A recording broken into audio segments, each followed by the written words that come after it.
नमस्कार दोस्तों, मैं राय आप सभी का राय ऑनलाइन अकेडमी पर हार्दिक स्वागत करता हूं। तो दोस्तों, आज की क्लास में हम लोग फिजिक्स में पढ़ेंगे थर्ड यूनिट, है ना, वर्क, पावर एंड एनर्जी। तो चलिए हम लोग स्टार्ट करते हैं।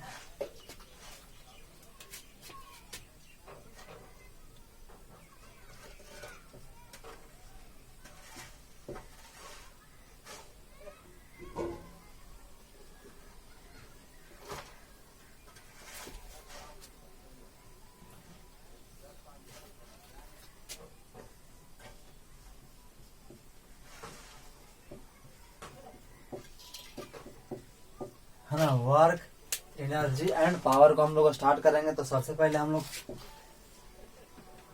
जो आपका फिजिक्स में थर्ड यूनिट, फर्स्ट यूनिट, आप सेकंड यूनिट हम लोगों ने अच्छी तरह से हम लोगों ने पढ़ लिया था।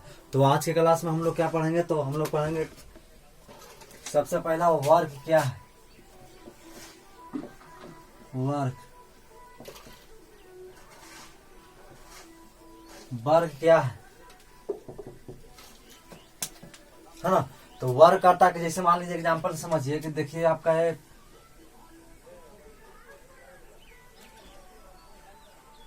ये कोई एक वस्तु है, ये वस्तु है और इसको मान लीजिए कि यहाँ ले जाना है ना, यानी इस वस्तु को लाना है कहाँ, यहाँ। तो देखिए अब यहाँ से देखिए एकदम कंसेप्ट क्लियर होगा। हम इतना अच्छा एग्जांपल, एकदम सिंपल एग्जांपल से आपको समझाएंगे ना कि आपको वर्क, एनर्जी एंड पावर में वो कोई दिक्कत नहीं होगा ना। तो सबसे पहले देखिए ये वस्तु है और इसको यहाँ लाना है, तो कैसे आएगा। तो चूंकि इसमें है ना किसी या तो आप आदमी ला सकता है या मशीन से इसको हम करवा सकते हैं। तो जनरली देखेंगे तो देखिए यहाँ से तो हम लोग क्या करेंगे, हम आदमी पर देखेंगे एग्जाम्पल। जब हम माने एक आदमी है जो क्या कर रहा है, यहाँ से इसको ला रहा है, यानी कि यहाँ से इसको ला रहा है। तो देखिए कितना ला, यानी लाने में तो फोर्स काम करेगा, यानी कि बल इसमें लगेगा ना। तो यानी इसके क्या लगा, तो बल लगा। और यहाँ जो बल लगा और साथ ही इस बल पर है ना ये जो वस्तु लाने में विस्थापन लगा, उसी यानी विस्थापन लगा, यानी डिस्टेंस है ना, विस्थापन लगा, उसी को गुणनफल को हम लोग क्या कहेंगे, तो आपको कहेंगे वर्क, है ना। यानी कि हम लोगों ने जाना कि कार्य बराबर बल गुने विस्थापन, है ना, यानी कार्य बराबर बल गुने विस्थापन होता है आपका फॉर्मूला।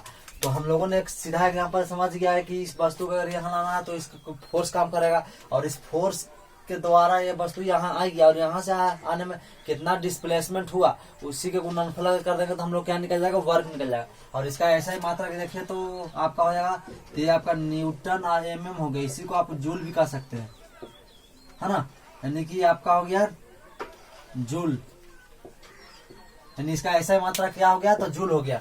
यानी कार्य का ऐसा ही मात्रा का आपका क्या निकल गया, जूल।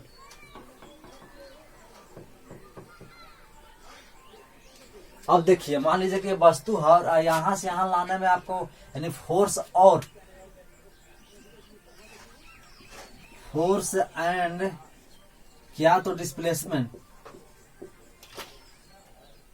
है ना, के बीच आपका कहीं एंगल दे दिया, यानी थीटा का वैल्यू दे दिया। तो हम लोग कैसे निकालेंगे एफ, तो वर्क इज इक्वल टू हम लोग जानते हैं वर्क इफ, यहाँ देखिए फोर्स इंटू क्या हो गया था आपका डिस्प्लेसमेंट, कॉस लगा देंगे कॉस थीटा, यानी एफ एस कॉस थीटा हो जाएगा आपका। अगर इसका थीटा का वैल्यू अगर ये दोनों को यानी फोर्स यानी बल और विस्थापन के बीच का अगर कोण दिया हुआ रहे तो हम लोग एफ एस कॉस थीटा हो जाएगा। चूंकि हम लोग थीटा यानी कि जहां इधर कोण बनता है उधर हम लोग कॉस लगाते हैं, है ना। देख लीजिए ये आपका, देख लीजिए तो ये आपका थीटा मान लीजिए हो गया, तो आपका क्या हो जाएगा,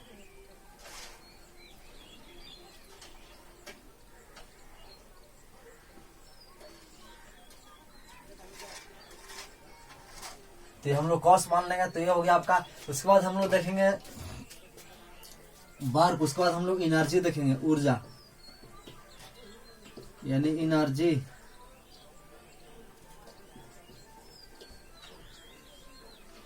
एनर्जी, है ना।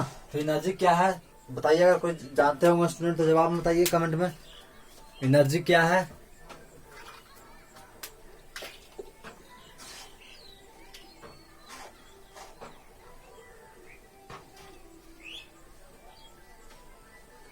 अब देखिए कोई यहाँ देखिए, यहाँ से एक वस्तु ला रहा है, यानी कि एक वस्तु है जो कि एक आदमी है जो यहाँ से क्या इस वस्तु को यहाँ ला रहा है। तो इस वस्तु के द्वारा है ना कार्य करने की क्षमता को ही, यानी कि इसके क्षमता है तभी यहाँ ला रहा है।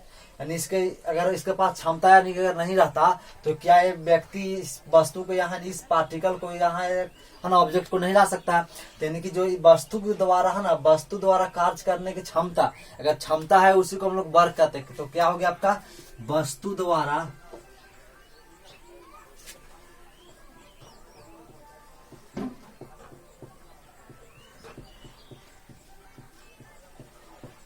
कार्य करने की क्षमता को हम लोग क्या कहते हैं, तो आपका एनर्जी, आपका कहते हैं एनर्जी। और इसका ऐसे मात्रक हो जाएगा आपका जूल, है ना, आपका ऐसे मात्रक इसका जूल हो जाएगा।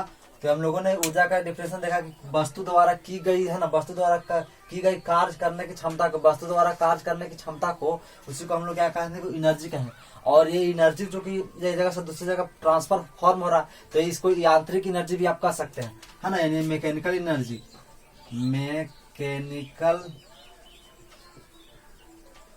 मैकेनिकल एनर्जी भी इसको कह सकते हैं। तो मैकेनिकल एनर्जी को दो भागों में बांटा गया है। एक हो गया आपका गतिज ऊर्जा, और ये आपका हो गया, एक हो गया आपका स्थितिक ऊर्जा। तो हम लोग देखेंगे गतिज ऊर्जा क्या है ना, गतिज ऊर्जा क्या है, इसको आप काइनेटिक एनर्जी भी कह सकते हैं। तो इसको इंग्लिश में भी लिख लीजिए, काइनेटिक एनर्जी,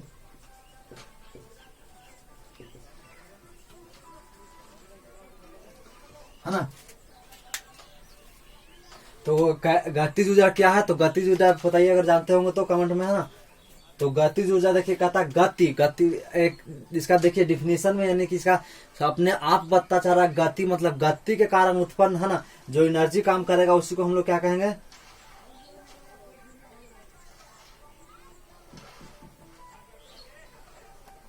तो देखिए इसका एक डिफिनेशन होता है कि देखिए गति का कारण, है ना, तो किसी वस्तु में गति के कारण ऊर्जा आ जाती है ना। अगर कोई वस्तु है, अगर वस्तु अगर चल रहा है, गति के कारण उसमें ऊर्जा आ गया, एनर्जी आ गया, तो उसी को हम लोग क्या कहेंगे, तो गति ऊर्जा कहेंगे। तो एक हो गया ये, आपको उसका देख लीजिए, एक आपका हो गया स्थितिक ऊर्जा, है ना, एक आपका हो गया क्या, स्थितिज ऊर्जा।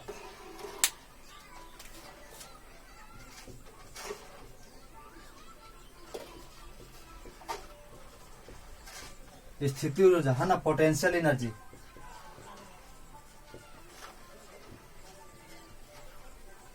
Potential energy. और इसको देखिए, चूंकि ये देखिए, मान लीजिए कि ये वस्तु का एक वस्तु है यहाँ, इसका द्रव्यमान m है ना, और गति कितना v वेग से गति कर रहा है। तो हम लोग इसको के बराबर यानी काइनेटिक एनर्जी बराबर क्या लिखेंगे, तो एक फॉर्मूला आपका होता है 1/2 हाफ mv के स्क्वायर, यानी काइनेटिक एनर्जी, यानी कोई वस्तु है उसका m मास है और वो कितना हो रहा है, तो इसका v वेलोसिटी से चल रहा है, तो उसको चलने के कारण अगर तो उसमें गति डेवलपमेंट हो रहा है, उत्पन्न हो रहा है, तो उसी को हम लोग क्या कहेंगे, तो है ना,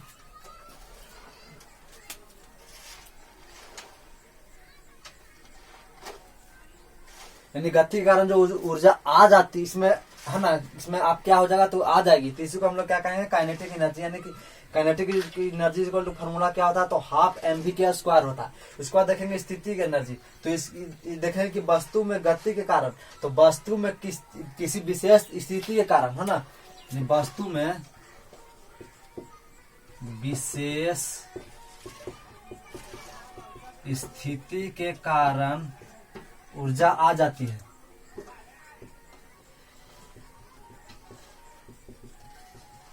यानी किसी वस्तु में, है ना, किसी वस्तु में स्थिति के कारण उसमें ऊर्जा आ जाती है, उसी को हम लोग क्या कहेंगे,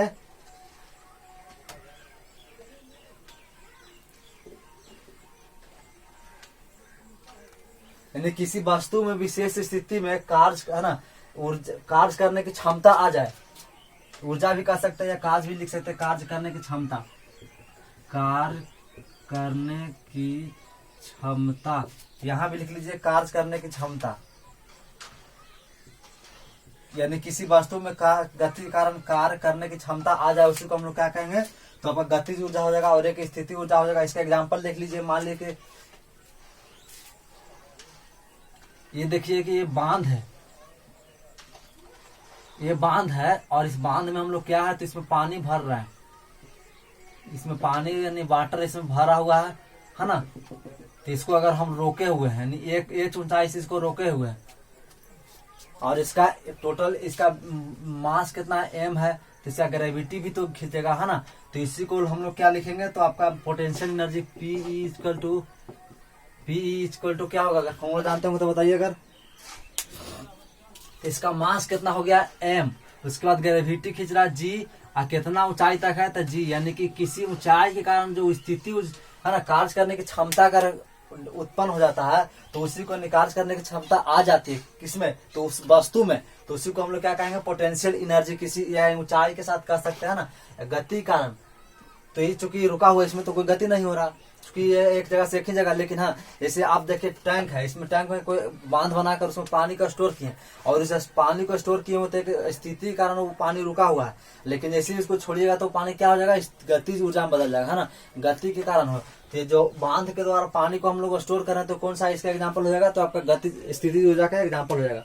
और ऊर्जा का स्थानांतरण हम, है ना, अब उसके बाद पढ़ेंगे ऊर्जा का संरक्षण का सिद्धांत,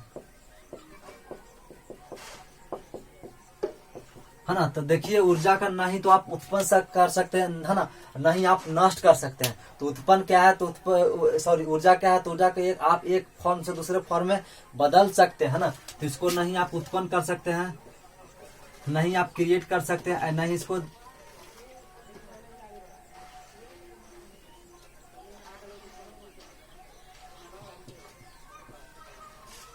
है ना, इसको केवल आप ट्रांसफर कर सकते हैं। यानी टोटल जितना आपका एनर्जी है जो क्या हो, कांस्टेंट, है ना। आप किसी को मतलब एनर्जी को नहीं आप क्रिएट कर सकते हैं, नहीं एनर्जी को आप क्या कर सकते हैं, नष्ट कर सकते हैं, डिस्ट्रॉय कर सकते हैं। तो आपका नहीं आप ये कर सकते हैं, नहीं उत्पन्न एनर्जी को कर सकते हैं, और नहीं आप डिस्ट्रॉय कर सकते हैं।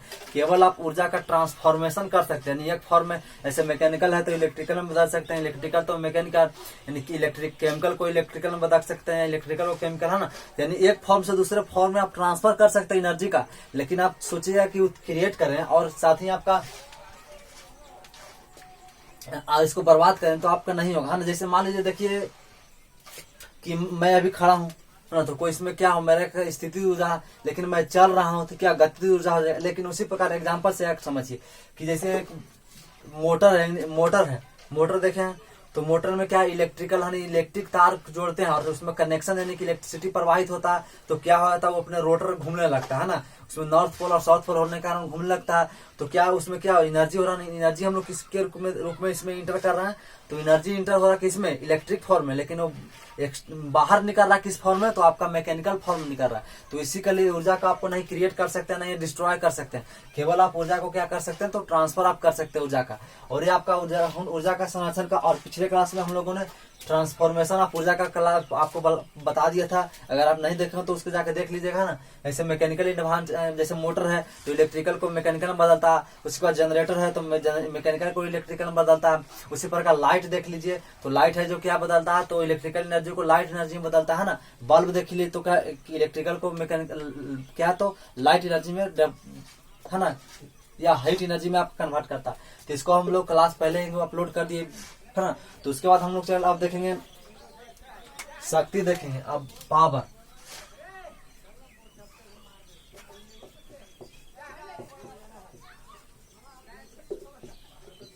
शक्ति पावर किसे कहते हैं, ना।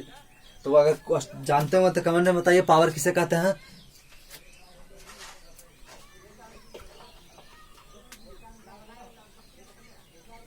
देखिए इसका एक एग्जांपल से, किसी वस्तु जैसे वस्तु के द्वारा, है ना, कार्य करने की दर, माने दर का मतलब देखिए वस्तु है, इस वस्तु को एक जगह से दूसरे फॉर्म में हम लोग ट्रांसफर कर रहे हैं। तो इस वस्तु को एक जगह से यानी कार्य करने के द्वारा, यानी एक व्यक्ति जो इस वस्तु को यहाँ ला रहा है, तो इसमें क्या होगा कि जो वस्तु को लाने में प्रति एकांक कितने समय में वस्तु को ट्रांसफर कर रहा है, उसी को हम लोग शक्ति कहते हैं। यानी पावर इक्वल टू क्या हो गया आपका, तो कार्य बटे समय, है ना। कार्य बटे समय, या इसका यूनिट देख लीजिए तो आपका कार्य का तो जूल हो गया, ये आपका समय का सेकंड, यानी ईसा यूनिट आपका जूल सेकंड हो जाए। इसी को आप वाट भी कह सकते हैं, वाट, यानी एक है ना, यानी वाट भी इसको कह सकते हैं। और एक वाट बराबर हम लोग जानते हैं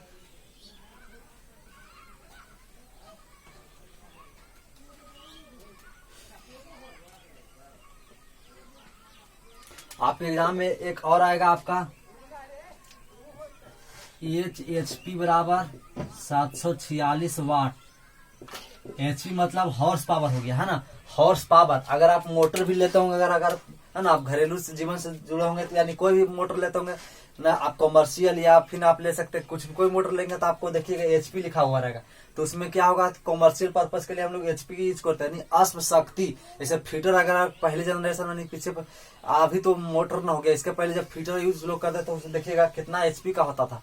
यानी जो आपका जो आता था फीटर, या अभी भी आप देख रहे हैं सबमर्सिबल का मोटर होता है, उसमें आपको HP मिलेगा। कितना HP का एक मोटर है, यानी अश्व शक्ति, यानी कॉमर्शियल पावर के लिए हम लोग क्या करेंगे तो यूज करते हैं, हम अश्व शक्ति यूज करते हैं, यानी हॉर्स पावर। और हॉर्स पावर इक्वल टू क्या होता है आपको 746 वाट होता है, यानी एक HP बराबर कितना होता है तो 746 वाट।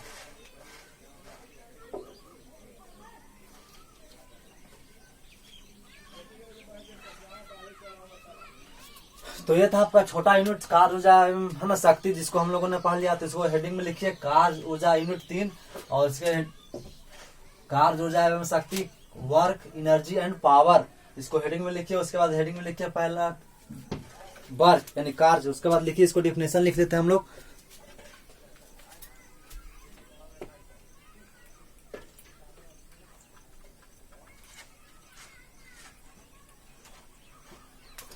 सभी को डेफिनेशन लिख लीजिए।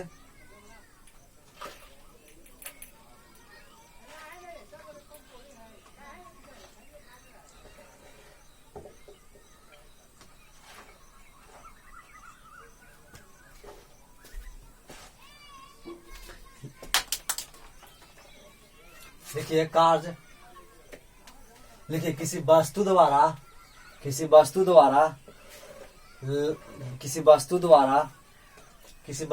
लगाए गए बल और वस्तु के विस्थापन, किसी वस्तु द्वारा लगाए गए बल और वस्तु के विस्थापन के गुणनफल को हम लोग गुणनफल को बल कहते हैं, यानी सॉरी कार्य कहते हैं। इसलिए कार्य बराबर बल गुने विस्थापन, कार्य बराबर बल गुने विस्थापन। ये इसका लिखिए एसआई मात्रक, इसका एसआई मात्रक न्यूटन मीटर अर्थात जूल होता है। उसके बाद लिखिए यदि डैश देके लिखिए स्टार मार के, यदि बल और विस्थापन के बीच कोण का मान दिया रहे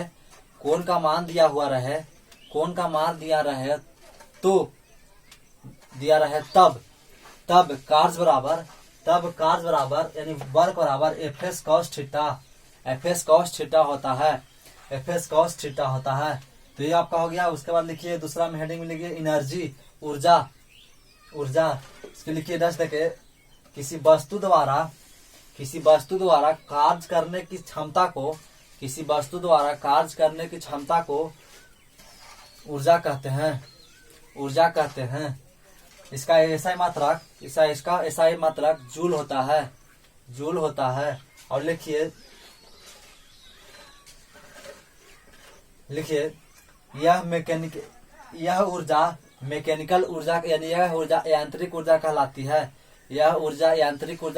है। उसके बाद लिखिए यांत्रिक ऊर्जा यानी मैकेनिकल एनर्जी दो भागों में बांटा गया। पहला लिखिए गतिज ऊर्जा, इसी को काइनेटिक एनर्जी कहते हैं। काइनेटिक एनर्जी लिखिए 10 देखिए किसी वस्तु में गति के कारण